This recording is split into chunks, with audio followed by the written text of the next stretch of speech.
What's going on, faithfuls? It's your boy Mike from the Nothing But Niners crew, here to bring you guys a very good – this is going to be a fun segment we're going to be doing here. We're going to start by breaking down some of the interviews from the Senior Bowl. Now that that's all over, we're going to reflect on the Senior Bowl, what players stood out to us, which players didn't, some letdowns, maybe some disappointments in the Senior Bowl overall. And then we're going to get to our position breakdown. Now, we already did one where we talked about the front office and things like that.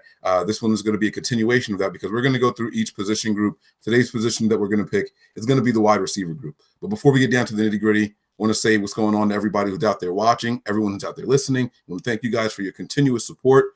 We at Nothing But Niners truly appreciate it. We would literally be nothing without you guys. See that? Nothing but Niners, nothing without you guys. Okay. Anyway, I'm going to keep going. Guys, check out the website. It's www.nothingbutniners.com. You're going to see a ton of good articles. You're going to see our podcast links there. You're going to see our YouTube links there. You're going to see pictures of other faithfuls out there. I mean, there's a lot of good stuff going on over there. And you'll even see some areas for merch. You guys can get some of the shirts that we have available and things like that. And there's going to be a lot more coming very, very soon. So stay tuned for all of that. My man Nick is here. My man Tony is here. Fellas, what's going on? Nick, how you feeling over there, man? What's up? What's going on, Mike?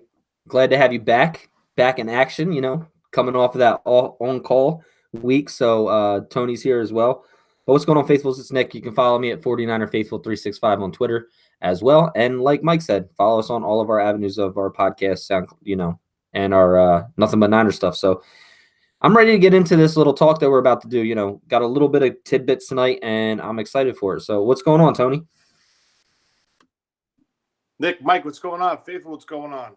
Like Nick said, there's a lot of good things to talk about tonight. Mike, welcome back.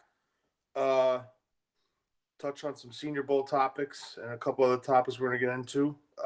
Wide receivers, some possible news coming up on our wide receiver position about some possible moves.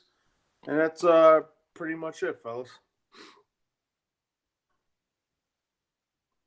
All right, so let's go ahead and jump into these interviews. If you guys hear my dog whining in the background, I'm going to apologize early. He's still doing it over here. I don't know what's wrong with him.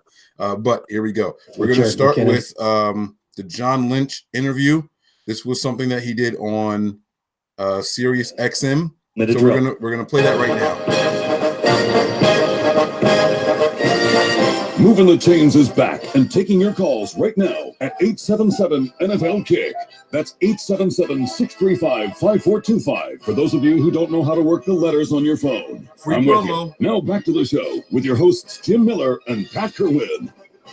Hey, tune in next week for the big game coverage on SiriusXM live from Radio Row in Atlanta, brought to you by Software Advice, your free personal guide to finding the right software for your business. Visit softwareadvice.com today. Well, it's our pleasure right now to welcome in our first guest of the afternoon. They'll be coaching down here at the Reese's Senior Bowl. Got a lot of great talent. Again, over 90% of the players will be drafted in the upcoming 2019 NFL Draft. So let's welcome in the general manager of the San Francisco 49ers. Always good to catch up with John Lynch. John, Jim Miller, Pat Kerwin, moving the team, Sirius XM NFL Radio. Thanks for taking a few moments of your day. It's always great being on with you guys, and good to be down here in Mobile. It's always a great opportunity to see players, and I think we have a extra special opportunity. You don't like how you got the opportunity because you didn't win enough games. But that being said, it is I was walking through here earlier, and somebody said, "Hey, man, you're cheating." Coaching. You get behind the curtain look at these guys. You get to spend a lot of time with them. You get to put them in the systems that you run, albeit a simplified version.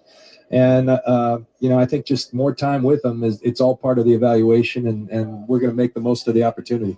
I say this to listeners a lot. To me, the clientele that's here and your opportunity is going to make really good decisions in the second, third, and fourth round. Right there, we're core players that have to be good. You're just going to know more than everyone else. But I said they don't come down here to get first rounders. Sometimes it happens. It'll be 6 or 7 guys. But that second, third, and fourth round, you're going to get your guy, and you're going to know all you need to know about him. Yeah, let's hope. But like last year, you came down here. We weren't coaching it, but Fred Warner was a guy who, we had done a lot of work on prior to arriving. But this kind of confirmed it for me. He was kind of a hybrid player, played some safety, played some linebacker at BYU, played in the slot a little. So you always wonder, how is he going to translate to what we call our stack linebacker spot?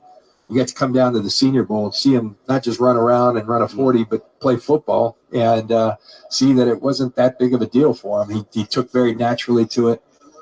He looked the part. The one-on-one competition, he was aligning himself against the number one running back, not waiting for the weak link in the back. I mean, little things like that you get to see here, and it's a real cool opportunity. Well, we've talked to Jim Nagy pretty much once a week for the last month, and when the Raiders and the 49ers were announced as coaches, I don't even know, did they establish the South Squad, North Squad, with the Coin flip? Coin flip. That's how it's Very scientific here at the Senior Bowl. NFL, much like draft picks, sometimes it comes down to a coin flip. Well, just logistically for your team then, I mean, you bring in the whole front office out here in terms of the scouting staff. Everybody break that down for the listeners. Yeah. And really the contingent of 49ers that are down here doing the in-depth studies you talked about. Yeah, we got a big operation down here, and everybody's here. All our college scouts, our scouting assistants, the entire staff. It's a great deal. And you guys mentioned Jim Nagy. He's done a heck of a job. It's fun talking to him. He runs this thing like he runs a team. Every time I talk to him, he's saying, "Hey, I'm at my board. We just lost this guy, but he goes to work, and he's done a really nice job. And we're appreciative of his efforts." John, when I was in the league, we all left on Thursday morning, basically. So then when I got into the media end of it, we stay and do the game. And I look back and I'm embarrassed that I left before that game's played, because the game brings out other things that the practices don't bring out. Yeah. And so you weather a Friday and it's a walkthrough. It's kind of a boring day, but that game, and Jimmy is down the field and I'm up there and I go, "Jimmy, go talk to that." You just see the juice that comes out, the competitive part that sometimes in practice, it's just not the same. I just think the game, and you're going to be here for it, has an awful lot of value. I agree. I mean, I think there's nothing like watching, just like there's nothing like seeing someone in person. Yes, film tells a whole lot, but you always see a little extra in person. And I think the same thing can be said for game versus practice. So you're right. Jim and I write down every day who's the first guy in the practice field. There you go. And when we call, I said, get that guy on the radio show. Yeah. How do they react to a bad play? How do they go from drill to drill? All those type of things can be evaluated from that standpoint. Well, when you look at the opportunity to do that, and just even the interviews, just how a player conducts themselves in an interview or how they react. And Pat said sometimes, I had to go back. Maybe a kid didn't take a question serious enough, or what you perceive not serious enough. Doesn't mean that young man wasn't serious. Yeah. He's maybe just speaking his mind, trying to maybe show a little bit of his personality a little bit. Talk about those challenges from your standpoint. Well, I mean, first of all, I enjoy getting to meet the young men. There's a lot of good kids here, and get to learn a little bit more about where they come from, what their motivations are, and the way you do that is just by sitting down and having lunch with them. I mean, and try to have them feel comfortable. There's a lot of stress going on in these kids. Yeah. This is a big deal. A lot of their future is going to be dictated by how they perform here. And so, I mean, I think one thing, I always try to put them at ease and then just start talking. And so much comes out when you do that. Right. Can be doing that all week. And it's just, last year did it here in the lobby. Now we get the chance to go in the field and watch them interact with their coaches, see how they take things from meeting rooms to the field. And that's the behind the curtain look that you get. Well, let's talk about your team for a minute. Jim and I were saying that we didn't know you were even coming over today. Thanks for being here. But your coach did a heck of a job with the Southern Mississippi quarterback. Yeah. That kid, I'm sitting there with Bill Carr every week, and the more we watch him, the more we're going, there's something to this guy. Yeah. He really can throw the ball, man. He's a tremendous kid, tremendous competitor. He broke a lot of Brett Favre's records there at Southern Miss. But he even exceeded our expectations. We knew we'd have a guy who knew the system. But every time you thought, okay, he's reached it, that's as high as he can go, he'd go a little higher. I heard something cool coming out here. Everybody's doing this virtual reality. A lot of backup quarterbacks do it. Yeah. Try to put Love it. Apparently Nick Mullins logged more hours than anybody in the National Football League last year. That came from the virtual reality company. And so that just speaks to guys that do well in this league they make sure that when they get their opportunity, they're going to be ready. And there's a lot of hurdles in doing that. Kyle showed a great clip earlier this year, and using Nick as an example, showing a clip from a year ago that day, and Nick was playing scout team safety.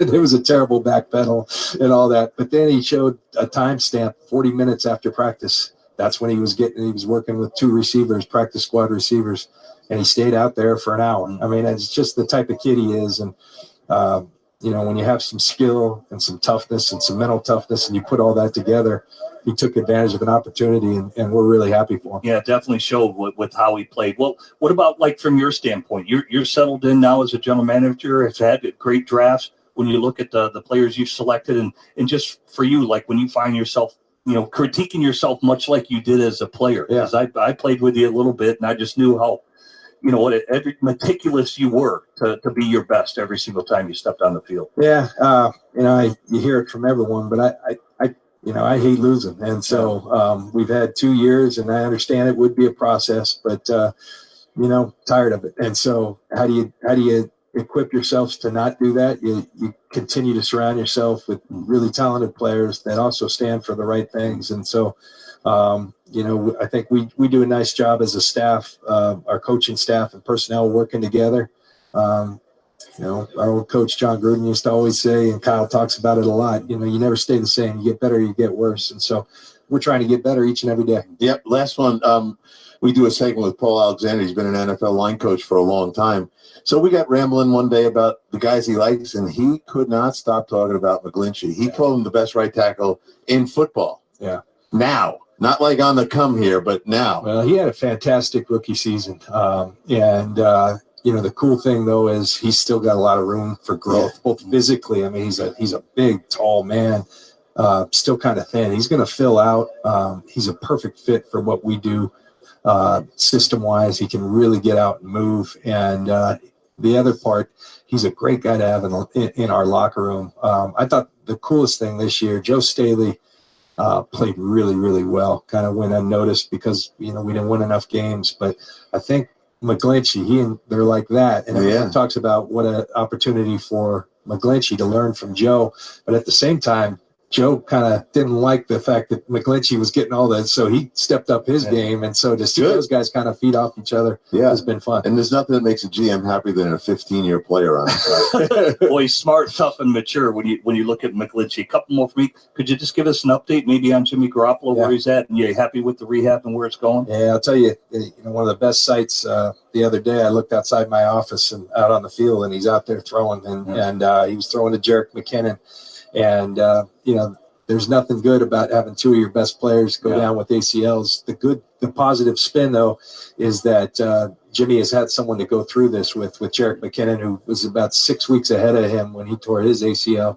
And so they've been able to motivate each other, push each other. And that's an arduous rehab. But I think the fact they've had each other has made it really good. They've had no setbacks. And so they just got to keep going. And Jimmy did a really good, nice job as well of, we all got together, Kyle, myself, and Jimmy, and his quarterback coach, Rich Scangarullo, who's now with the Denver Broncos, and said, we can't just waste this in terms of physically you got to get better, but we also got to find a way, neck up, to find a way to improve. And so Jimmy logged a lot of hours with the coaches when they had time, and I think he managed to improve himself there as well. Final question, because you're one step away, my friend. 15 finalists for the Modern Era Hall of Fame. Obviously, I played with you. I hope everything works out the way you want it to, but maybe just touch on that you're one step away. Yeah, it's the sixth year I'm a finalist, and so they keep teasing me. But every time I just walk by over there, and Steve Atwater was over there, a guy who I admired and tried to pattern my game after, and he's in that list. And so every time that honor comes my way, it's just incredibly humbling to think that you're in the same list as guys like that. And so, I hope it happens. It feels like I get a little closer each year, and hopefully this is the year. And it's great to be, former teammates Champ Bailey's on the list this year. Those things are fun to share with the guys that you're on that list. You'll get there. Yeah. All right, that's enough of that. All right, guys. So that was the entire interview there with John Lynch. I want to get your guys' thoughts on that. I made my points. I got my notes over here on the side, so I know the things that I want to talk on. Did anything stand out to you guys? We'll start with Nick. I don't know if anything stood out to you about anything that he was saying. John Lynch is a long-winded dude, man. He can talk for 3 miles at a time. Like, it's crazy, but go ahead. Yeah, I mean, he definitely is long-winded. I agree with you on that.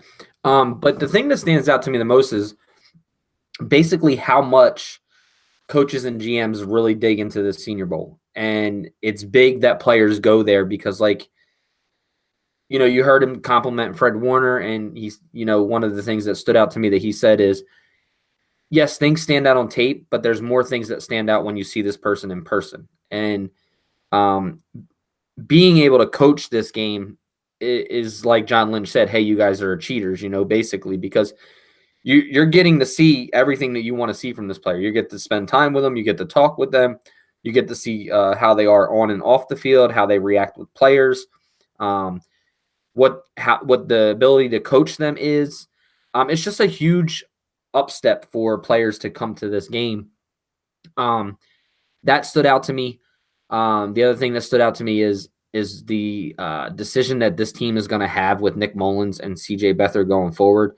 It seems John Lynch really, really likes Nick Mullins. You heard him say he was logged into the virtual reality as the highest NFL player for the entire season, right? So that just shows the kind of work that he's putting in.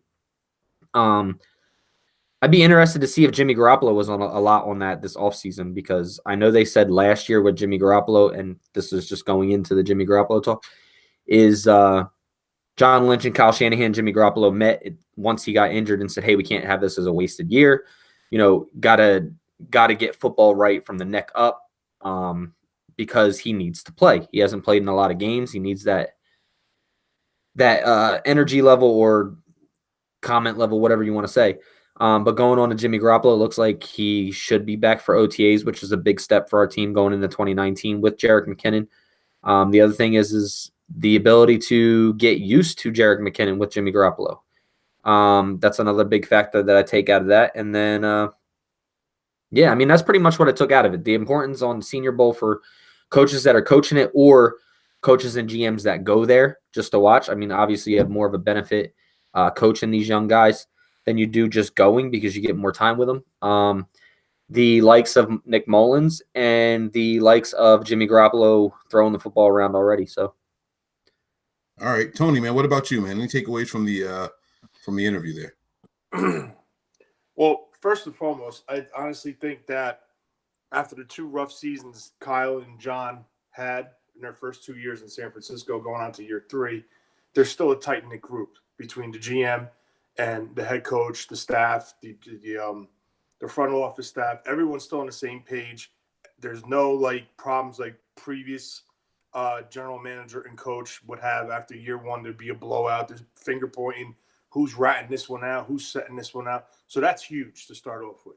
Number 2, from what I took from that interview, is this is like a GM's dream and a way, because listen, you don't want to be there because that means you're one of the worst 2 teams in the league. But on the other hand, this is like an extended combine for you, where you are 100% hands-on with these guys. Screw coaching. This has nothing to do with coaching. This is a strict observation week for Shanahan, Peters, Lynch, and the whole brass. These guys the scouts are in meetings. The scouts are on the field observing, where normally if you're not involved as a coaching staff for the Senior Bowl, you're up in the stands watching the game. And, you could walk around the sidelines, ask, you see a player, you talk to them for a couple minutes. But this is 100% advantage to the 49ers with this draft class. And they even got to work with the North squad, I think, for, a couple hours. They swapped rosters or something, Gruden and Shanahan. So they met both sides. Granted, there was more time spent with the South team, Kyle's team, but as far as that, I mean, this was huge for them. And I think we could all agree we are a few pieces away from being a playoff contender. And honestly, this was the right year to have this Senior Bowl, because now we got to add a couple pieces in free agency.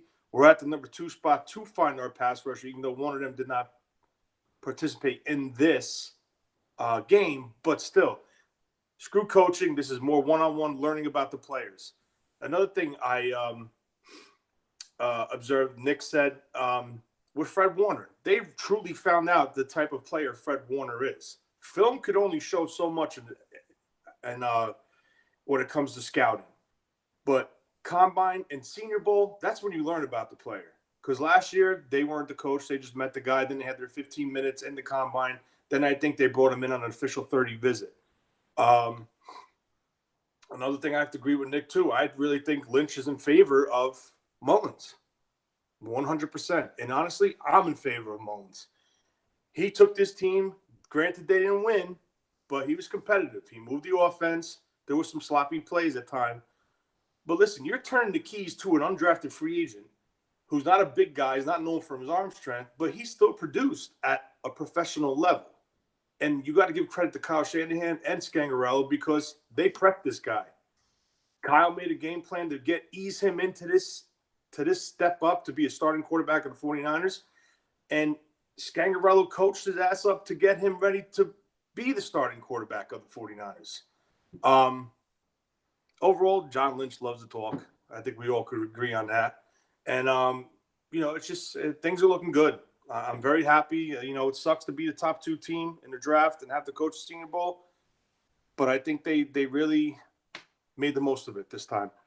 Exactly. You're going to make the most of a bad situation at all times. That's exactly what the team did. And the 3 points that I have here, you guys already touched on them. Nick Mullins logging the most usage time in the NFL. That's something because the virtual reality training is really for backups, right? It's because in the NFL, you have your starters getting the important reps, right? So they have the virtual reality so that way you can simulate the backups for the backups going up against starters and things like that and how they can react and things. So you expect a backup quarterback to come in there and to lead the NFL in usage, not the starters. What was cool about the whole Nick Mullins thing and something that, I liked about it and when I put more thought into it was that Nick Mullins was starting for a significant amount of time in the NFL. So for him to still log more usage hours than any other quarterback, there were backups that were backups all year long. How come they weren't leading it? You know what I mean? It's pretty cool to see Nick Mullins grind. When Nick Mullins earned the start, immediately we heard stories about his preparation, how he's got his headphones on, right? I imagine the headphones were probably part of the virtual reality and the noise simulation. He was like all in on it. It's pretty cool, man. It's just awesome to read and hear and witness those kind of things happening with a guy who wants to be prepared. He's not the most physically gifted quarterback on the team. He doesn't have the biggest arm. He doesn't have the best footwork or any of that. In fact, he's probably the least physically gifted of all 3 of the quarterbacks. But you're not going to out-prepare him. It's that Peyton Manning type mentality. You're not going to out-prepare me. So I think that's pretty awesome. The other thing was Fred Warner. You guys touched on it already, but what I took away from it was that he moved up on their draft board. It's not just that they got to know more about him. He moved up on their draft board. They saw him, they liked him, and they had him pegged in a certain area. But he elevated his draft value to them. And that's all that matters. All it takes is one team to like you more than what they did before, and you get to move yourself up. Tony touched on the how the staffs got the swap, and that was my third point, was going to be the entire coaching staff was there. I did some digging around, and you get to find out that the coaching staff get to watch, not the coaching staffs, the scouting departments. The entire scouting department was there. They actually get to go and observe the north side, even though we were the south. They get to observe fully. It's not just, oh, you're with the south, you got to stay over here on that side. So that was pretty cool also. There were some players that I'm sure got put on the 49ers radar, even though they weren't working with them, and we're going to talk about that in a little bit. But that's really it. I want to play the Kyle Shanahan. Go ahead. The other big thing about that, Mike, is like you're saying, is how the North can watch the South and the South can watch the North is they actually had a day where they switched teams for an hour. Yeah, for 1 hour. Yep, Tony mentioned that, yeah. Yeah, so I didn't hear him mention that. Sorry, my bad. Mm-hmm. All right, go ahead. You're good. If you already touched on it, good. I actually think that's the first time that ever happened. I don't know. I'll be honest with you guys. I didn't pay attention to the Senior Bowl leading up to it like I did this year. This is the first year I ever paid attention to the steps and the process and things like that. And as I'm working and everything during the day, I'm listening to it on Sirius XM because they were reporting live from it there. And I got to hear a lot of really cool things about it. I never went into that kind of depth about it. All right, so I'm going to play this Kyle Shanahan interview now, so we can get ready to hear all that stuff, and then we're going to go ahead and get to our wide receiver breakdown position of it all. So they also got to interview Kyle Shanahan, and I'm going to go ahead and put that on here now. It's already in. What are you looking at now from players both on the field and in the classroom as part of the evaluation process? That's the best thing about being down here. You know, you can figure out the athletes and everything just by watching tape and stuff, but being around here, getting to know the guys, installing plays, watching how they are for the 3 days that we've had so far. Some guys, everyone struggles the first day because it's new, but guys have gotten better each day. And I always say when you go to the combine and you interview for a guy for 15 minutes, they can definitely hustle you. But when you spend 6 days with a guy, you kind of have a much better feel for who they are, and that really helps with our evaluation. Knowing you the way I do, I know you appreciate the wide receiver position and the technical soundness of a guy like Deebo Samuel. What have you seen from him as you've evaluated him this week? He's done a good job. You know, it's always different for these guys coming from college. A lot of them haven't heard a play call. You know, they get it all on the line of scrimmage, don't huddle that much. So he came in here his first day, had to learn a lot of stuff he hadn't heard before. Still went out there and performed well on Tuesday, but he's gotten better each day, and I think he might have his best day today. So it should be fun watching him on Saturday. You talk about growth in players because their head's swimming a little bit when you first start working with them.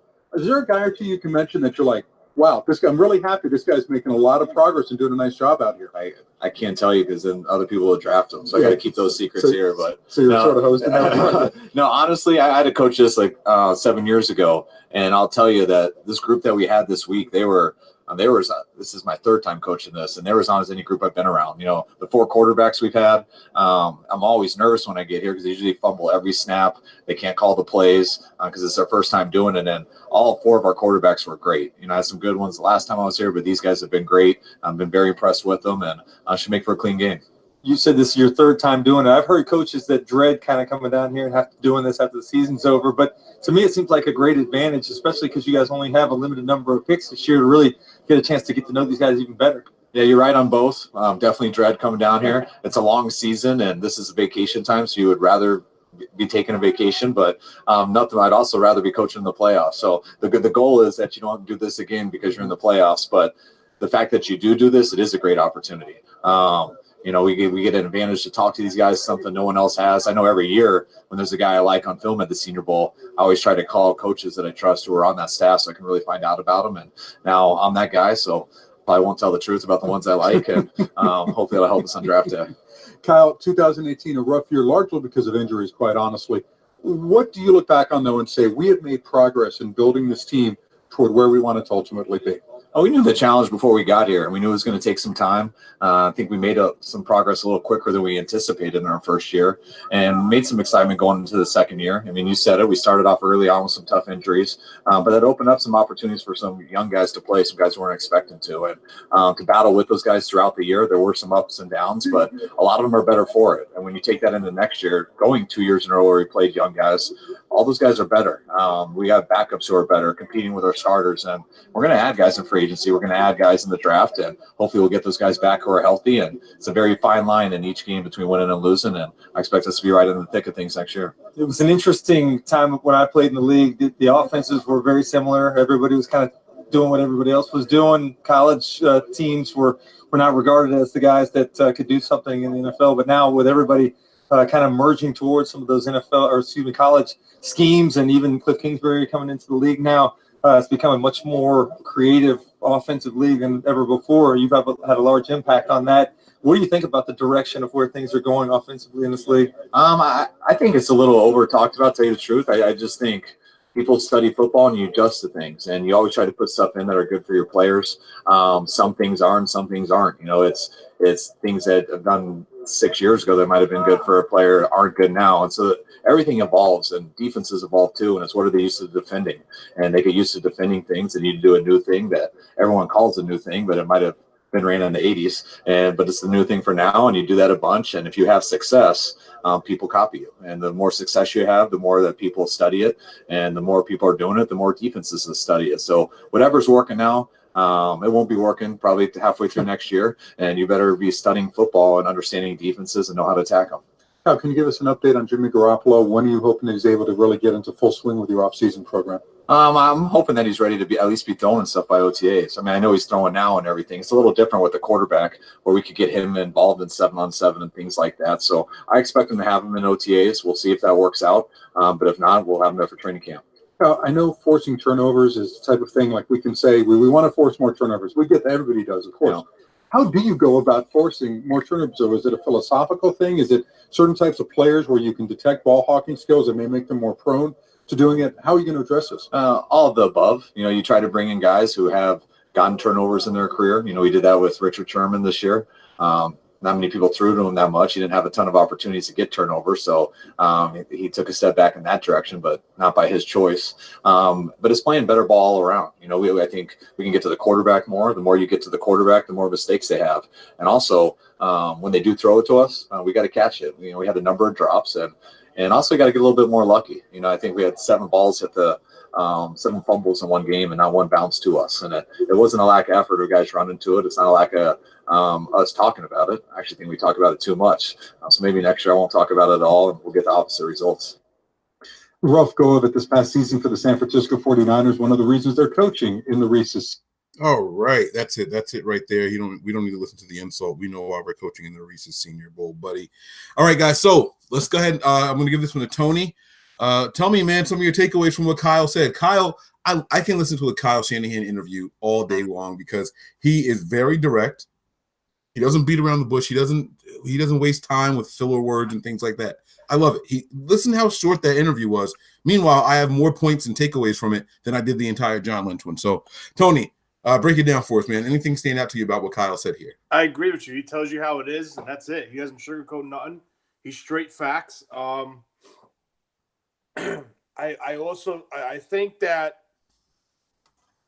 think he has a vision going forward this year in his head, how things are going to look in his head with getting Garoppolo back, getting McKinnon back. I could tell you the guy who he likes that he said he was not going to say. It's Deebo Samuels, hands down, in my opinion, because he was staring at the guy the whole damn week. But listen, I'm just happy as hell that he's our coach, and that's all I really have to say, Mike. I mean, he's got a plan, he's got a vision, he's right there. He's throwing hints out about saying turnovers, how he added somebody in Richard Sherman, so coming over from Seattle. So I mean, he could be sending messages. I think he's going to make a run at certain individuals. But I think the plan is laid out. I think they're going to be a lot more aggressive this year than they were in the first year that they brought all those players in to start the foundation of this rebuild. And that's pretty much all I got on that. All right. Good stuff, man. Get out of my head. You started touching on some of my talking points over here. All right, Nick, what'd you take away from the Kyle Shanahan thing? I know you were, if you could pay attention to it, I know you were policing the room over there, so I appreciate you doing that for us. But tell us some of your takeaways from the Shanahan part. Yeah, I mean, Kyle is Kyle. He's straightforward. He's going to tell you how he is. He's one of the few coaches that I've ever seen in the NFL that just doesn't really hold back in the NFL. Sometimes that's good, sometimes that's bad. He doesn't slip to a point to where he can tell you, that he 100% likes this guy or whatever, or where he's at on draft boards or things like that. He doesn't give up an advantage with what he says, but he definitely is straightforward. I listened to that interview yesterday as well, or today, one of those days. But the thing that stood out to me the most is competition.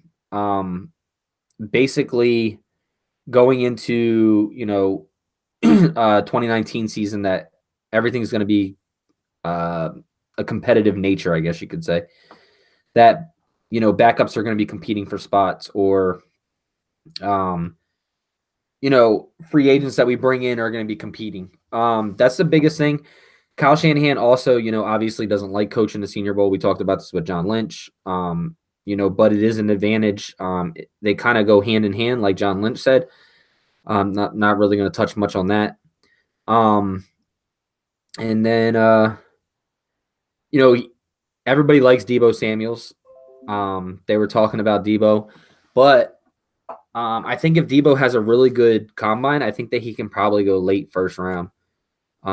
He has good ball control, good hand control, good foot control, good separation. He is a good receiver.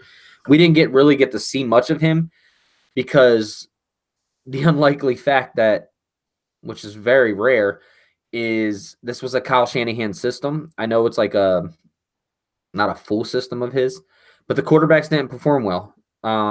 Samuel should have had a way bigger game, as well as all the South receivers.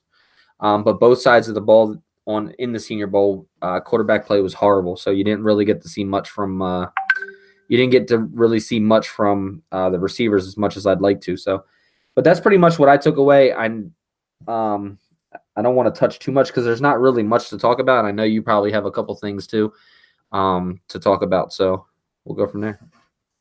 All right, so I'm going to do mine backwards. I'm going to start with the end of the interview, and I'm going to work my way back to the top because you guys both talked on Debo, and that was where Kyle started, so I'm going to end there.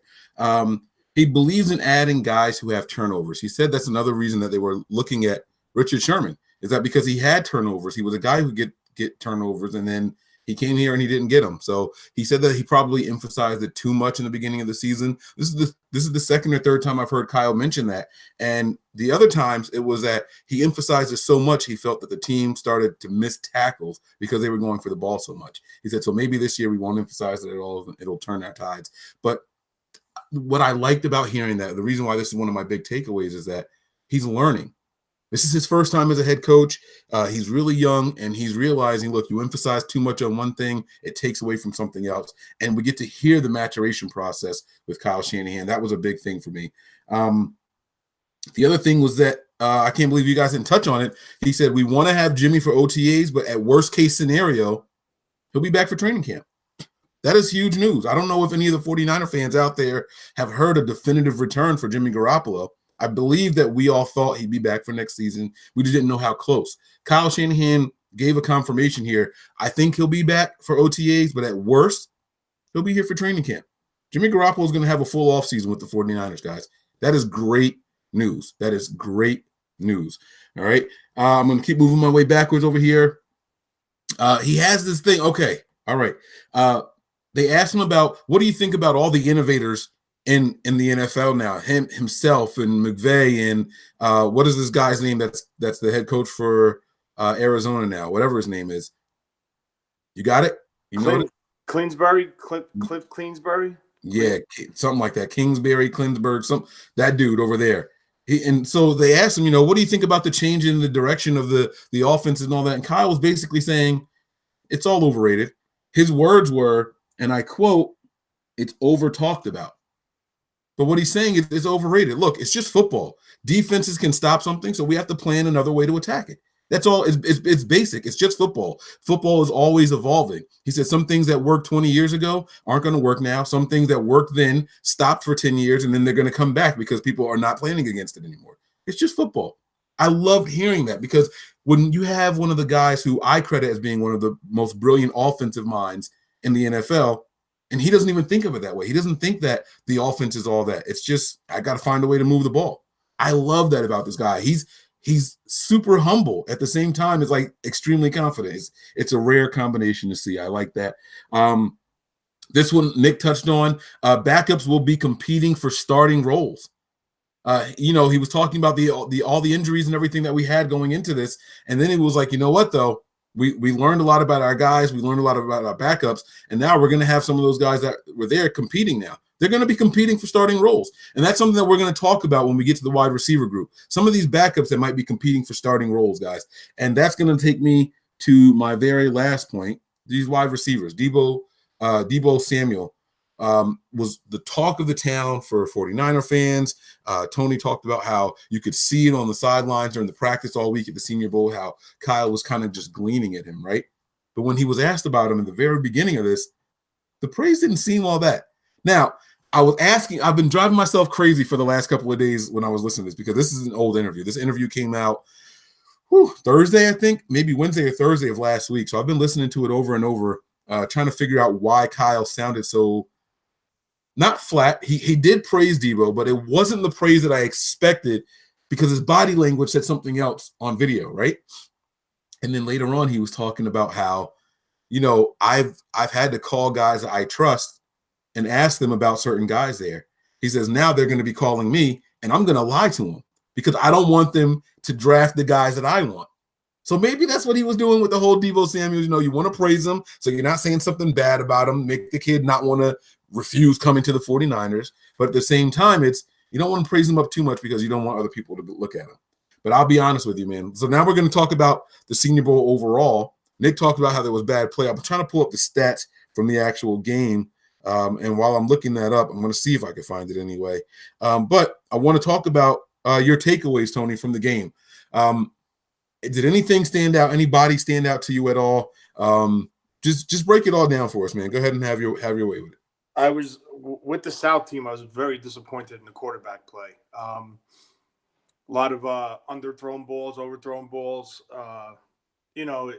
It's a rhythm thing. These guys have less than 1 week to really get on the same page with each other. So it's tough. And that's why I think, honestly, Deebo didn't have the huge game that we all thought he would and expected that he would. But, I mean, overall, like watching I think the practices are more key in this. The Senior Bowl, they're flipping guys in. The actual game, they're flipping guys in and out, giving this guy a run at quarterback, this guy a run at tailback.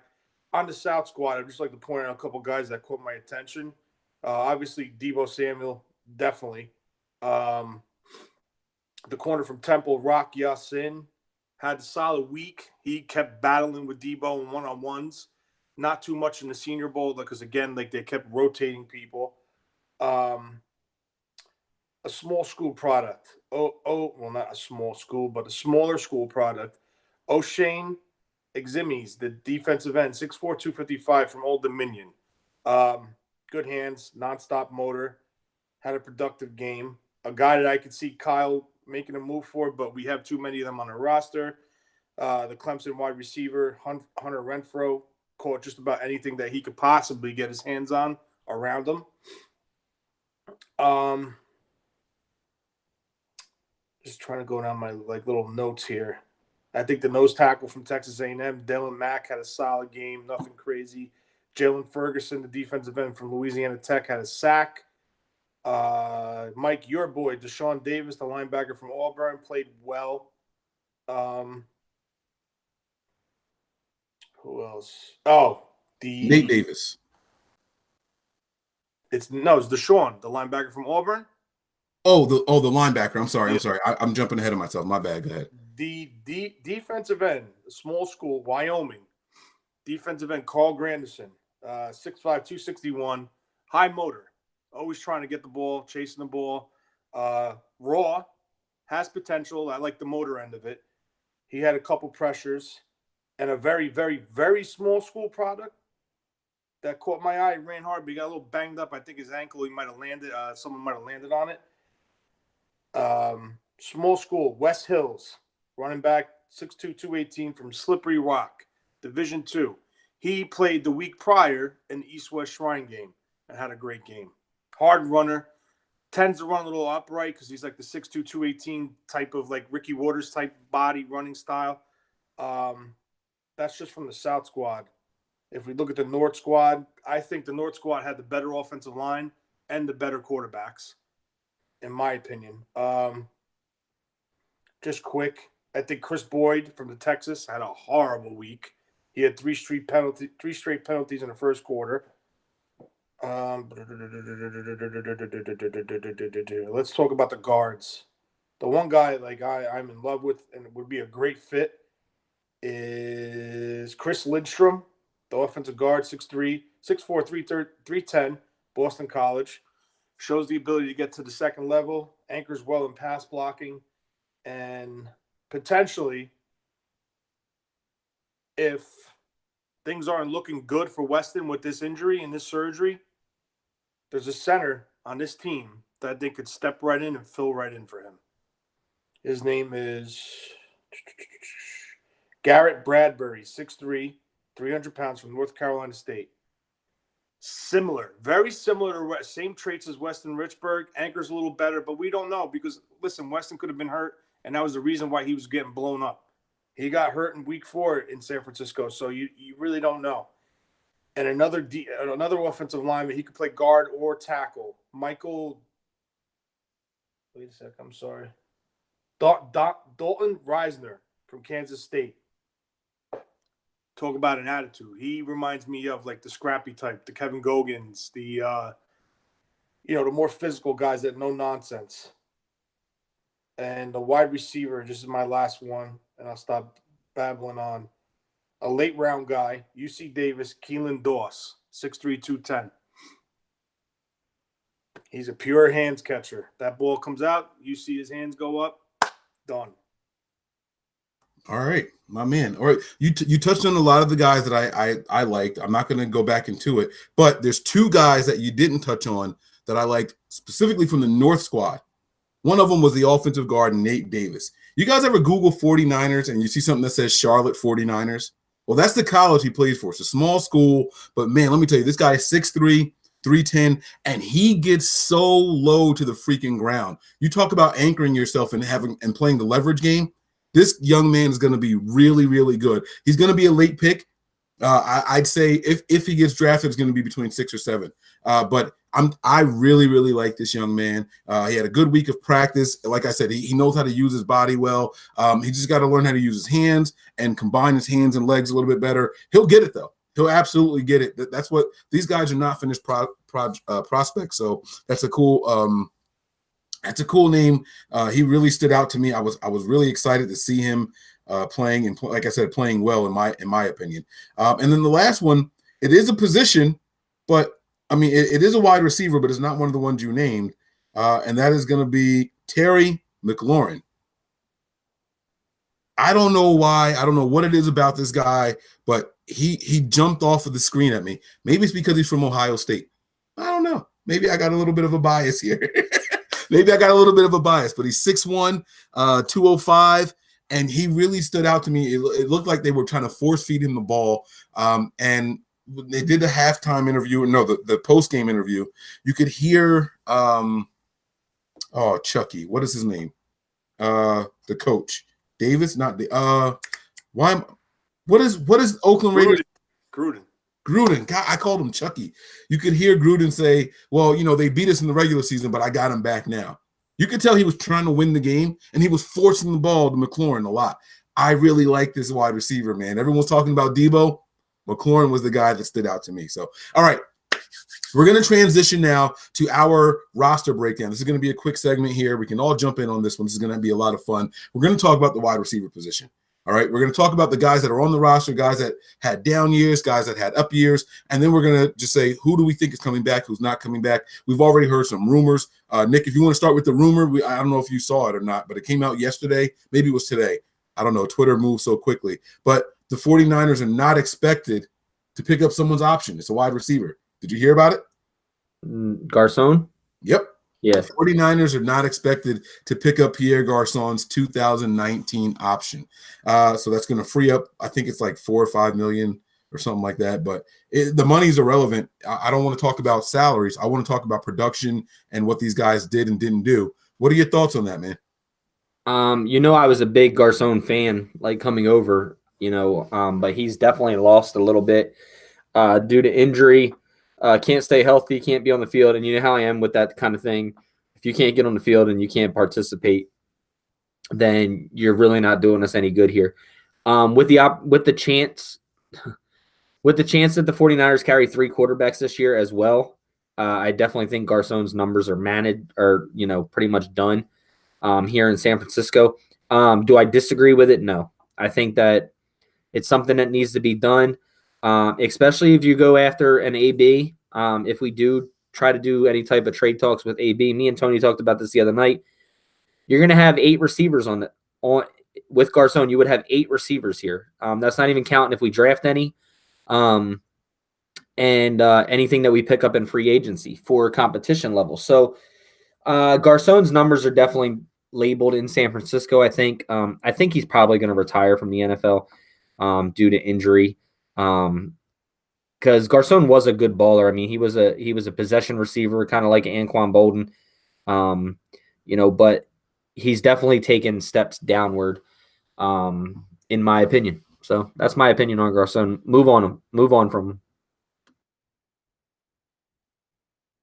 Yeah, I agree with you. It's hard to argue keeping him around. The guy had 24 receptions, 286 yards in total. He was he was pretty invisible, and I think he played a lot of the games this year. I'm not sure how many games he was injured. Didn't he only miss like 4 games? No? Was it more than that? It might have been more than that. I don't have the splits up yet. I'm going to pull that up. He definitely missed more than 4, Mike. Definitely. Yeah. But what were your thoughts on him? Because I said it in the beginning of the offseason that he looked really lethargic. I felt like he didn't look inspired when he was out there. I was like, look, guys, something's up with Pierre Garçon. And he just never looked inspired, Tony. So give me your thoughts, man. Let me know what you think about how the savvy vet was playing this year, and if he's someone that you would think about maybe possibly bringing back. I think we spoke about this before. As far as remember, he did an interview in training camp when he first came to San Francisco. He seemed like he was just like kind of like going with the motions. I don't know if you remember that, Mike, but we kind of said, well, what's this guy's problem? Or was it maybe this offseason? I'm not sure. But we kind of like, said something's not right here. Why is he not enthused or not happy to be here? I definitely think he is not going to be in San Francisco next year. He's been here for 2 years and got a shit ton of money. He only produced 1 touchdown. So, that says a lot. Like I said, he was probably one of the foundation signings in the first year when Lynch and Shanahan came on. They went after him. They went after, the scheme familiarity, all guys that know the system. Stop smiling, Mike. So, I think his time came with the team. Like, he's kind of like they phased him out. They IR'd him. They brought up Pettis. They started getting Pettis the ball, and Pettis started to produce. So now going forward, we have, as of right now, if you say if the season started tomorrow, if my thing would not unfreeze here, okay.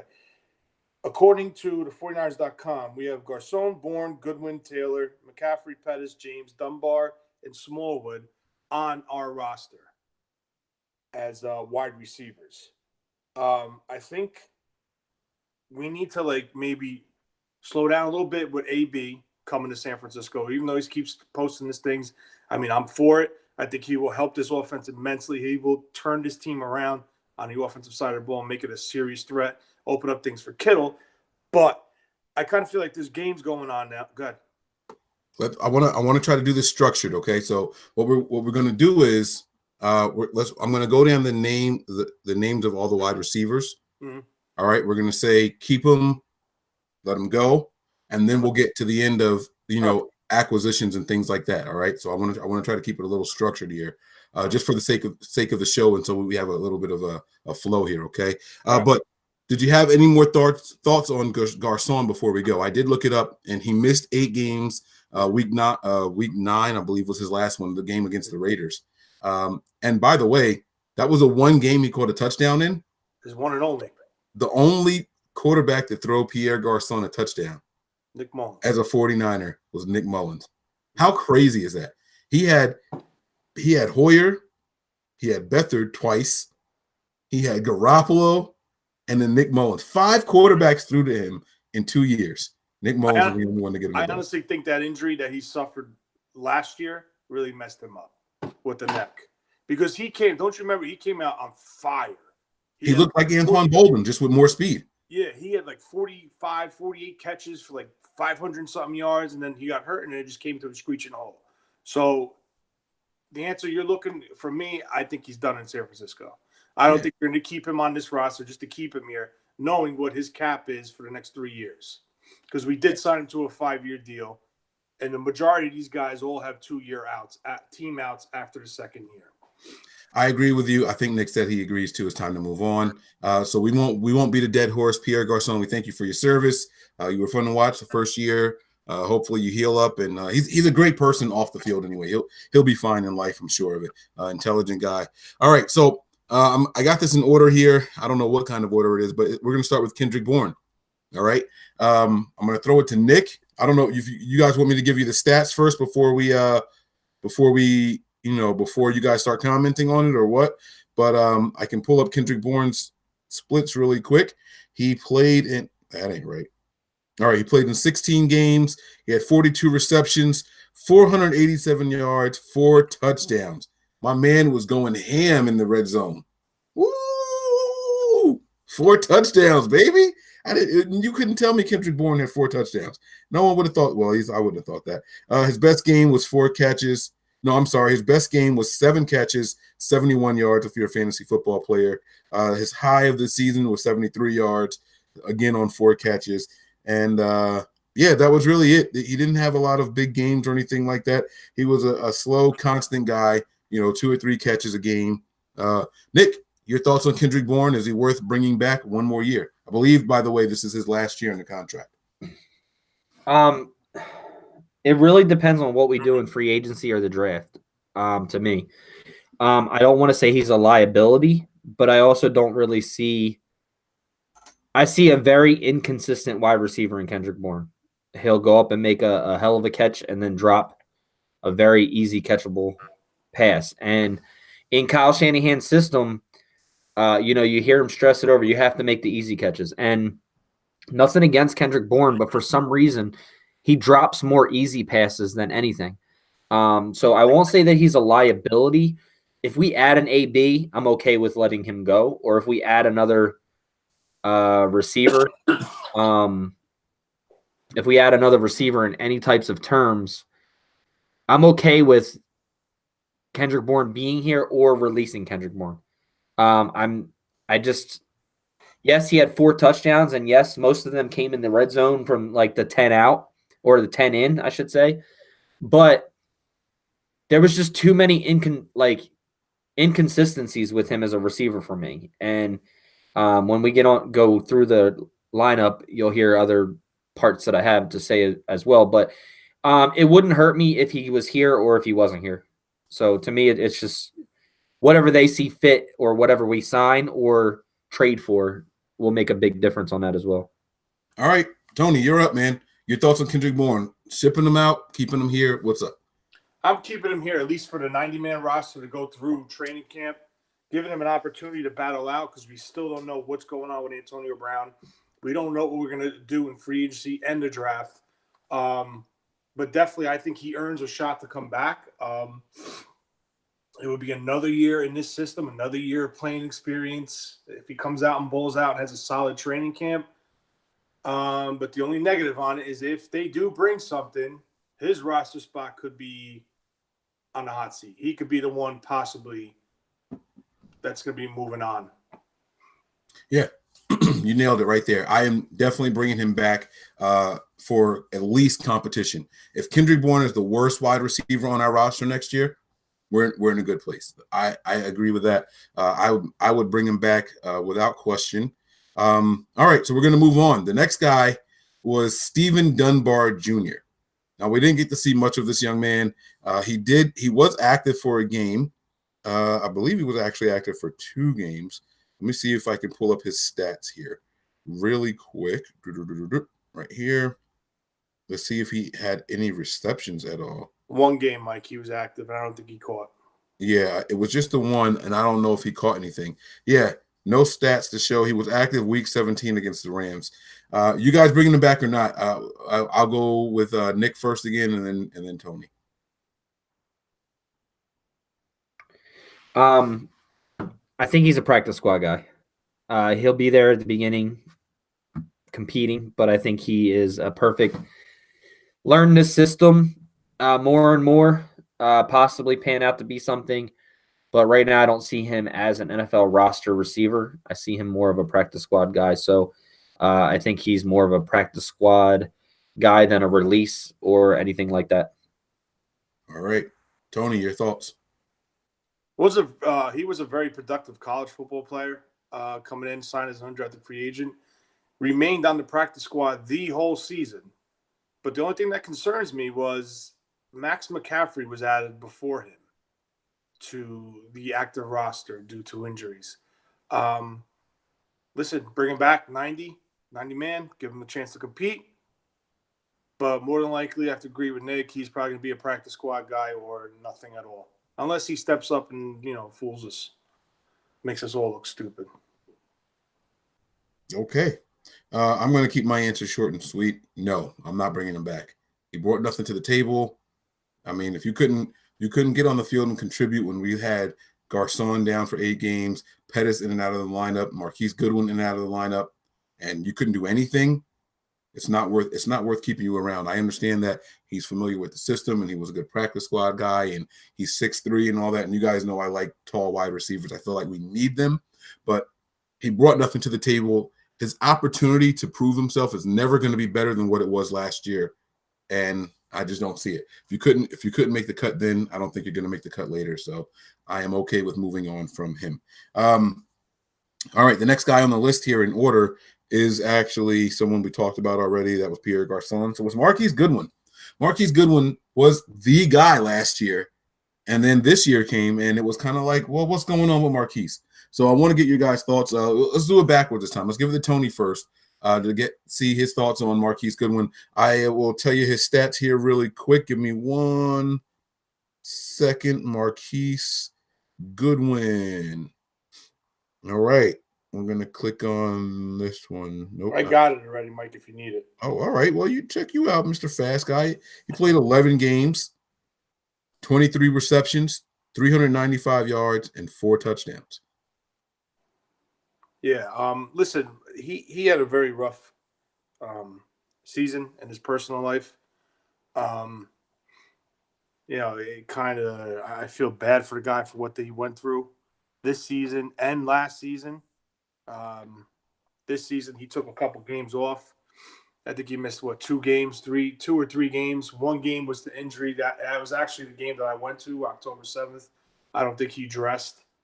I actually saw him on the sideline because I'd field passes. He said what's up to me. Nice guy, family guy. He was there with his wife and stuff. But listen, major things like that could take a toll on somebody. I think he comes back. But listen, this is all pending what we do in free agency in the draft. Yes, he's coming back. Definitely coming back. I don't think they're going to cut him. But, I mean, if we add, AB and, Pettis is here now. He's got a high cap number coming up, I think, next year. So, I mean, I want Goodwin back, so I'm going to stick with it. Yeah, I say we keep him. He'll be back. But all right, Nick, your thoughts on Marquise? All right, so Marquise definitely had a rough year. One, he had 3 different quarterbacks, which I know is not an excuse. He had a rough year with him and Morgan losing their twin babies this year as well, and injuries. He just couldn't get his leg right. Then he had a concussion. Marquise has had a lot of concussions in his NFL career. And I just think he really couldn't get into any type of rhythm this year because if it wasn't, he only had 27 catches? I think it was 23. He had 23 catches. 23 catches, 395, but he had 4 touchdowns. He went up in touchdowns. So if you compare his stats and Garcon's stats, Garcon had 24 for 265. And Marquise had 23 for 300 and something yards with 4 touchdowns. I think I already said Garcon is more of a liability to keep on this team. I don't feel that way about Marquise. I think Marquise can come through. I think he knows he had a really bad season. If you watched a Goodwin season, if you don't, make sure you subscribe to it. But I do watch that religiously and watch it. But you could tell he was definitely hurt. You could tell that he definitely didn't earn his money, and it kind of got to him that he didn't because of the year that he had. If we can get an AB here, I'm totally for I think I was talking to you about this, putting Pettis and Goodwin on the outsides. I mean, AB, yeah, or put AB in the slot, or put AB and Pettis on the outsides and put Goodwin in the slot. We talked about that. I think that his speed, just alone, his ability to catch the football, is so-so. If you put it into his general vicinity, he's gonna catch it. He's not a big hands guy. He's not gonna go up and snatch the ball from you. But if you put it into a vicinity, in this offense, I think Marquise Goodwin works well. And I didn't really think about putting him in the slot until I think you said it. And then just going back, the dream of having him in the slot, like you said, could definitely help this team because you don't know which direction he's going. He can go right, he can go straight, he can go, wherever. And quick slants with him with his speed, he turns a 10-yard catch into a 40-yard catch. So which would be big for this offense. Not that they're not saying they're going to put Marquise Goodwin into a slot, but he has the benefit of playing there. If we can land a Goodwin, Antonio Brown or another speed type guy, a good possession receiver on the outside. So I think Marquise definitely comes back this year. All right. Okay, cool. So you both are bringing him back. Listen, man, I like Marquise Goodwin as a person, all that, but he's got to go. He's got to go. And this is the thing. I like what he brings to the table, but he's never at the damn table. He's never at the table. It followed him in Buffalo. It followed him back here. Last year, he had a decent season. He missed like 2 or 3 games last year. This year, he missed 5 games. It seems like availability is the best ability for everybody except Marquise Goodwin. And it's nothing against him personally. But what I like about him is his speed. I think that his speed is a game-changing factor in the NFL. And if we can go out and get another speed guy, then we should be okay. Marquise Goodwin didn't do anything that made – you know what? Let me stop lying. There was one thing that is consistent about him last year and this year. 17.2 yards of reception. That man gets the ball and he hauls. Like that's not something that's going to change. And with all the different quarterbacks that he's had to play with, that has been the constant. So I will give him that. But free agency is going to have some big fish out there that you can get probably cheaper or at least more consistent or more healthy. I think Deshaun Jackson is going to be a free agent this year. Right? If Deshaun, he's not a free agent this year. There's a speed guy. I thought it was Deshaun Jackson. I could be wrong. He's under contract, but they're talking about possibly getting rid of him. Oh, okay. So he might be available. If Deshaun Jackson and Marquise Goodwin are standing there next to each other, give me Deshaun Jackson. Yeah, but Deshaun Jackson is more of a locker room trouble than Marquise Goodwin will be. I haven't heard any trouble from him out in Tampa. He's been requesting a trade pretty much since Fitzgerald left. I'm not saying he hasn't. I just haven't heard it. I haven't been paying attention to it. But he's available. He's not as injured as Marquise. He doesn't miss as many games. He might get a big hit and take a couple of plays off, but he doesn't miss games like Marquise Goodwin. And I think his hands are a little bit more consistent than Goodwin's are. So however you were going to implement Marquise Goodwin is the same way you can. And there's other speed guys that are going to be available also. But I like Marquise Goodwin. Don't get me wrong, guys, but I'm okay with moving on from Marquise. What do I think is going to happen? He's definitely coming back. So he's a favorite of the fans. He's a favorite in the locker room. The coaches like him. He's definitely coming back, but I would not be opposed to him moving on. All right. The next wide receiver is Richie James, okay? Richie James did not have an amazing year at all. He had 9 receptions, 130 yards, an average of 14.4. He had a long of 53 and 1 touchdown. All right, Tony, you're back up again, man. Let us know your thoughts on Richie James. He's under his rookie contract, so you don't have to worry about the money and all that kind of stuff. Is he worth bringing back, or should we cut him for someone better? Yeah, I want him back. I think because he showed on film what he could potentially do. Couple nice catches, broke one for a touchdown, the punt return. He is a fast guy. He's got to be a little more consistent with catching with his hands. But I definitely think he's going to come back. But again, listen, it all depends. Maybe they see somebody in the draft. Maybe they see somebody in free agency. But going into it, he's back. All right. Nick, your thoughts, man. Look, I definitely think he's back. If anything, I think he gets – I just want to see more out of this kid when he's on the field. The lack of separation when he was on the field was really bad this year. Like when he did touch the field as a receiver. And his special teams, as big as he was coming out of college with special teams, the hype was so real for him for special teams, and he had one return, and I think he averaged like 21 yards on kickoffs. Like that is like doable from anywhere. So I'd like to see him have a bigger year. I like Richie James. I think he has a lot of potential, but I think that first year, just wasn't what we all expected from Richie James. I think we got more out of Dante Pettis, obviously. And even with the likes of Trent Taylor being down pretty much the whole year, I just wanted to see more from Richie James that I didn't see. And going back and watching the all 22 on him and stuff, he had a really hard time creating separation. And I don't know if that's footsteps at the start of the route or just his dig moves or anything, but he just really struggled with separation. So, but with all that being said, I think he comes back, and I don't have a problem with him coming back. I think that he has room to grow, and the potential's there. All right, cool. Trent Taylor wasn't down most of the season. He only missed 2 games, though, just so you know. Yeah, but he didn't play nowhere near as much as he would have. Oh, no, he didn't play. Yeah, no, he didn't play. But I'm Right. just letting you know, like he only missed 2 games this year. He was active for 14 of them. Go ahead. I just want to touch something on the special teams end of it, what Nick just brought up. I think the team needs to make a decision. Who's going to be back deep on punt returns?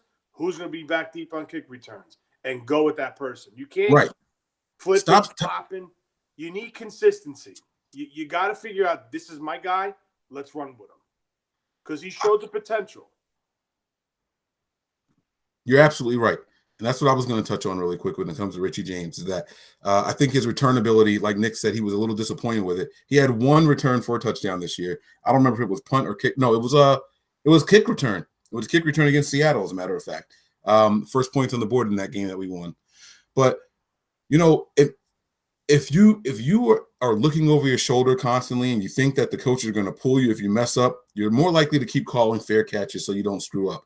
And it's give me the job, coach. And if I lose the job this year, I lost the job. Like, that's it.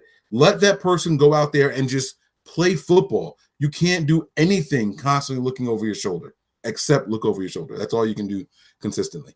I'm bringing him back. I would like to see more production.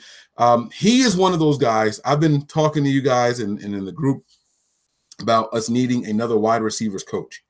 And he is one of the reasons that I say that. He was making too many mistakes late in the year.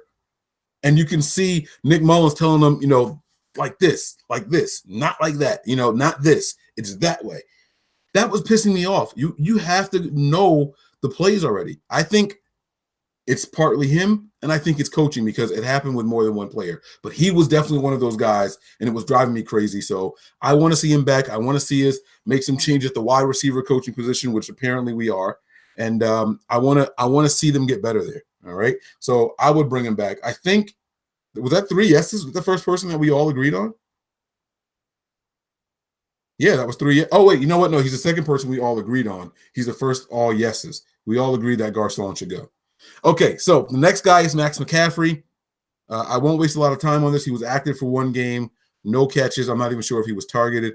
I'll go first. Personally, I'm not bringing him back. He's not worth it. Nick, yes or no? You bringing him back or what, bud? To me, he's a practice squad guy, so he'll be back for competition, I think. But I doubt he makes the 53. Now, let me ask you this really quick. You said that he's a practice squad guy and, he'll be back for competition. If you don't think that he's going to make the 53, why even bring him back? Why not bring someone else in that can compete for a practice squad spot? Well, because people will come back. People will come in to compete. But as much as I hate to say it, the familiarity of Kyle Shanahan's system is going to benefit him to be on a practice squad than it would be somebody else. Okay. Let's hope that we don't have to hit every single player on a practice squad like we did this year. It was just a fluke year. These guys go to practice squads to develop more and learn more, to where you could see even the guys we brought up from the practice squad this year as receiver didn't really excel in the NFL because they really didn't learn, the entire system or what have you. Max McCaffrey's a big guy. Do I ever think that he's really going to be a red zone threat or a legitimate contender on this team? Probably not. But is he a guy that I would keep around to compete for a practice squad position? Yeah. Okay. All right. I respect that. All right, Tony, you're up, bro. Mike, I just want to say something real quick. You just made a very solid point about coaching. So I just took a second. I went on 49ers.com to look at our staff. Mike LaFleur, who's the wide receivers coach, passing game coordinator, is the only coach on this roster that's listed to deal with the wide receivers. And this is why I think this person was interviewed to be brought in to be a wide receiver coach. And Wes Welker. I don't know if we wanted to say it, but to assist Katie Sowers, who is on here, is just as an offensive assistant. So, in one hand, Kyle is genius for labeling these guys as pass coordinators and run coordinators to protect them, so it's not going to be another team comes in and says, "Oh, we're going to elevate you." You're not. You're a coordinator already. But on the other hand, I think we saw some of the receivers weren't exactly crisp, and that's why I think they're going to bring in a wide receiver coach, whether it's Wes Welker, whether it's Jerry Rice, whoever the hell they choose.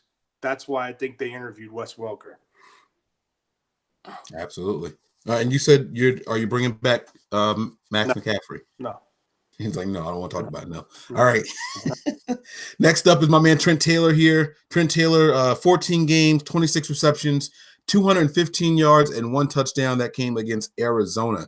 It's a shame that he didn't get to get in there against Oakland. I think he would have had a field day against the Raiders. But Nick, your thoughts on Trent Taylor coming back from the back injury and all that? Is he coming back?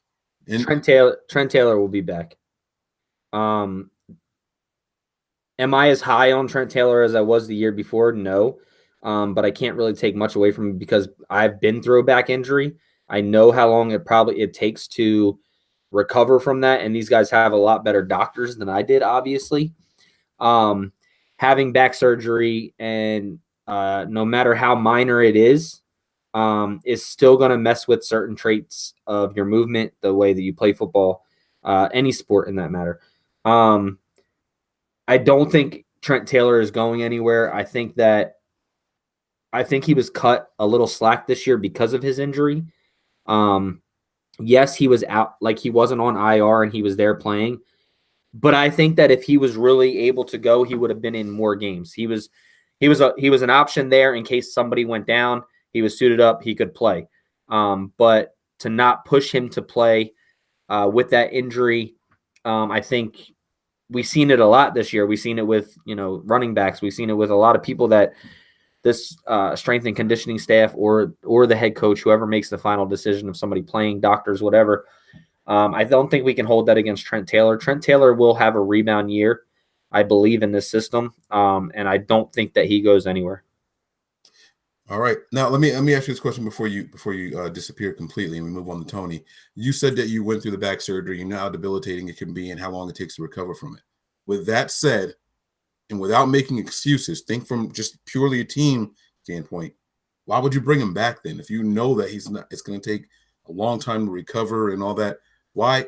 Like, I understand how brutal it is. Oh, cut me and I got injured, but what is he bringing to the table then? Why are you bringing him back? Well, because people are expecting him to just come back in a 16-week period. That doesn't happen. Giving him a full offseason with the doctors that they have, they will get his body right. I still have issues with my back, but nowhere near compared to what I used to. But I'm not also playing football, so or have the doctors that they have. My doctors were really good, so but not NFL doctors, obviously. I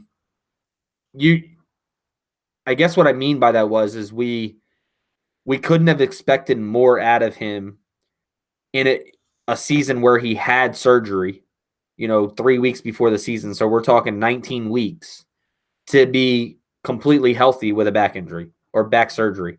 Off season, I think he'll get it right, and I think he'll be fine.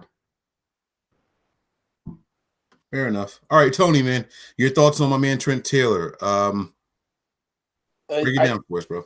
I think the team's going to bring him back because the last 4 or 5 games of the season, you started to see the old Trent Taylor come back, making those catches, getting across, making the first down, coming up with big plays, 3rd and 6, going past the sticks, making the catch, taking a hit. So maybe he wasn't fully healed in the beginning of the season, and shame on the team for letting him even come out in the field because it could have made things worse. But I definitely think he's going to come back, and I definitely think he's coming. The team's going to bring him back because of what they saw in the latter part of the season. Remember, it was with Nick Mullins. Jimmy's number one security blanket was Trent Taylor. So now he's going to be back. Hopefully, like Nick said, they're going to get his body back in shape with all the the top doctors and therapies that they have access to, and hopefully he picks up where he left off from 2018 going into 2019. Okay, yeah, I'm gonna bring him back. Wow. I'm definitely bringing him back, but the reason I'm bringing him back is this: I want him and Richie James to battle for a position. I said that going into this season, but I'll be completely honest with you guys. I thought Richie James was going to come in here and just flat out take that job from him. Okay, then the back injury and all that stuff. Injury aside, let's say he's 100%. I want him and Richie James to battle for one position. I don't want both of those guys on the roster. It just doesn't make any sense to me to keep them both here. And Trent Taylor's route running is better than what we saw from Richie James. I was really disappointed with that, but I don't know, again, if that's a result of coaching or what. But if Richie James can't get better at the route running, and he's not going to be able to be a legit weapon for the 49ers, or a tool at least, then he's got to go. So I do want them both to come back, but when the 53 time comes, I want one or the other here. I'll be happy and content with either one, but I just don't want both of those guys back next year. All right. We're going to wrap this thing up really quick. Guys, give me a thumbs up or thumbs down. Do you want to waste time speaking on Smallwood? Technically, he's the next guy on the list. We don't know anything about him. He was active for 0 games.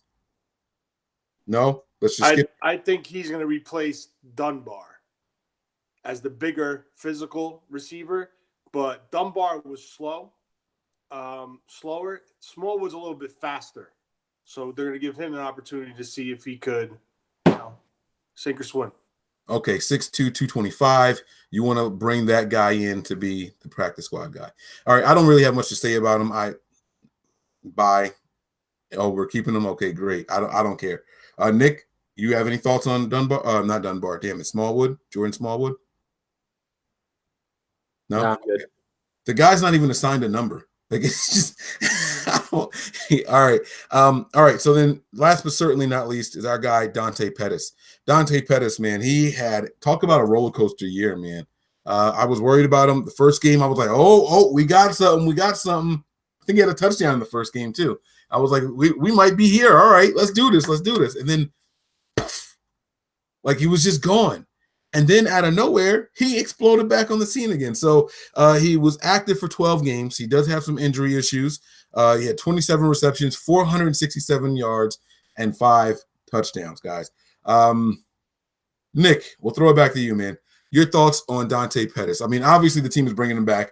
We don't have to say that, right? I mean, we're not gonna waste time. He's coming back. He was a 2nd-round pick.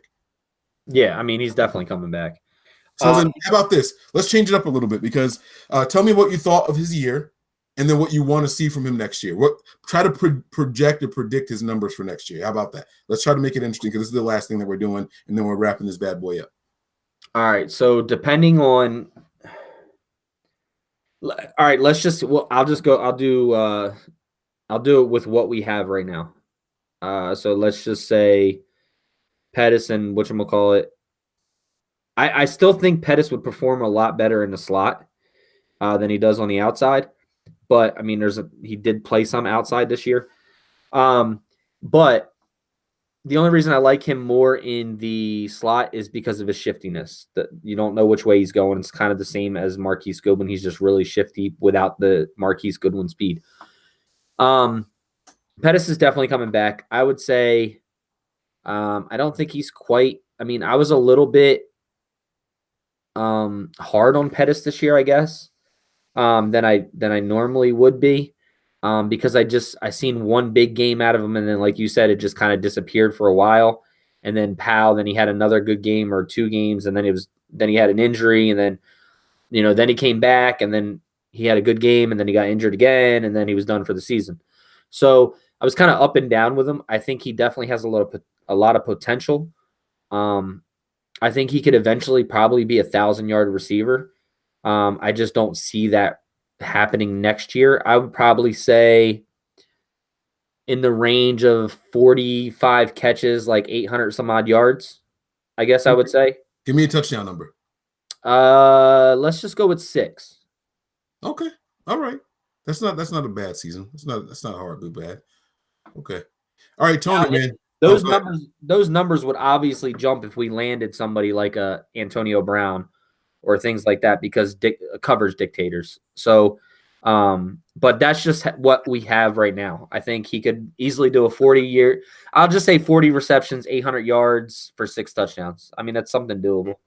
All right, absolutely. Tony, your turn, man. Reflect on the year he had and give us a prediction for what you think he's going to do next year. For Pettis, I think he's another one who finished the season strong. I think he had 5 touchdowns this year, according to the team's website.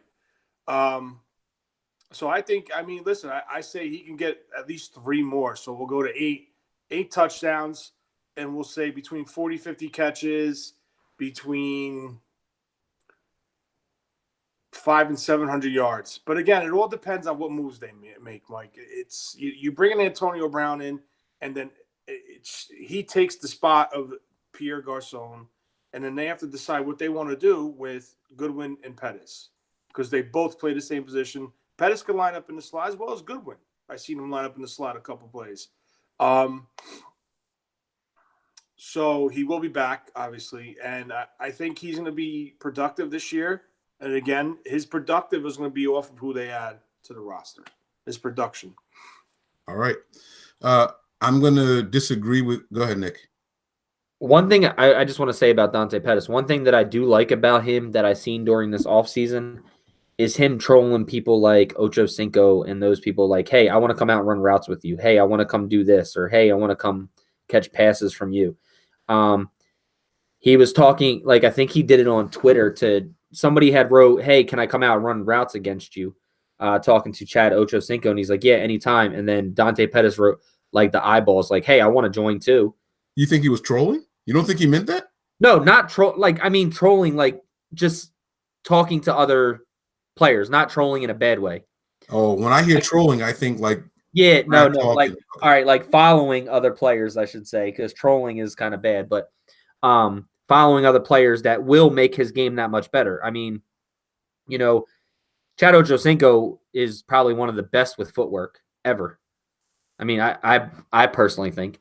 But yeah, run routes with him or whatever and learn a little bit from him.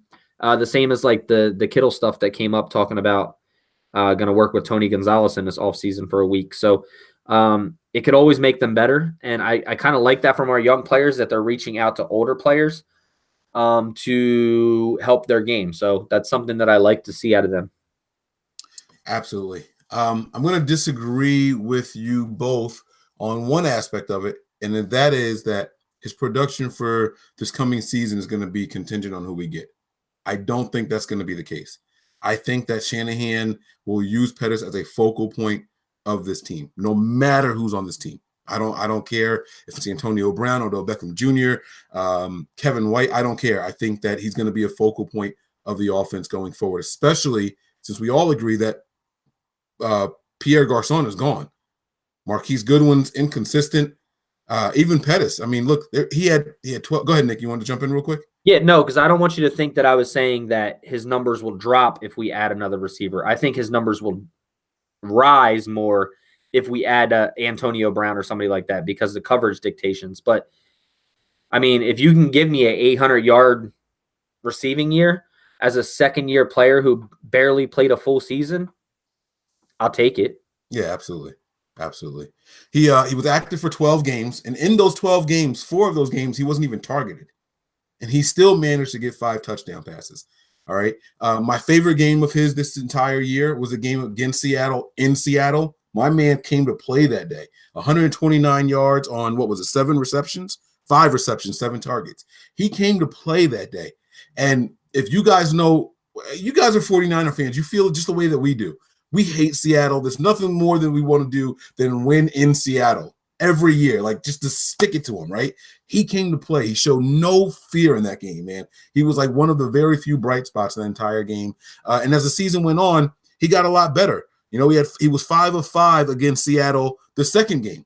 The kid showed up against Seattle in both games, man. If you look at his numbers against Seattle, 10 receptions. Oh, you guys are going to test my math skills here. 10 receptions, 112 yards, and 2 touchdowns. Come on, bro. When's the last time the Niners had a wide receiver perform like that consistently against the Seahawks? Never. Michael Crabtree couldn't do it. Bolden, all right, maybe Bolden. Bolden didn't give a F. Bolden was physical across the middle every time, but, I mean, he wasn't getting this kind of yardage. So I really, really like what I saw from Dante Pettis. I think that he has earned his way into being the focal point on this offense, especially in the wide receiver position. You know, I hope that he can get these injuries out of the way. He's got some lingering injuries and all that, but he played a lot better down the stretch, as Tony said.